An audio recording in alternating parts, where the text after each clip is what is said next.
Rear aperture sights in video games are always modeled as bigger than their real-world counterparts, but I would say this is not exactly unrealistic.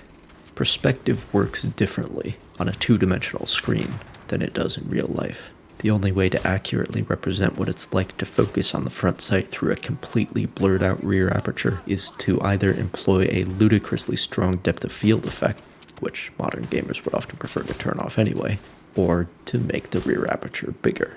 Some games do make it way too big, like this Garand from Call of Duty World War II, but in real life, the aperture held up to your eye is usually big enough to just about fit the entirety of the front sight hood or protectors. It is actually a bit weird how big it is, but your brain is surprisingly good at keeping the front post centered, and the opening is smaller than it appears, so any apparent errors in alignment are relatively insignificant. If we just consider the proportions between the front sight assembly and the apparent size of the ring, the rear aperture on Medal of Honor Airborne's Garand is perhaps a bit big,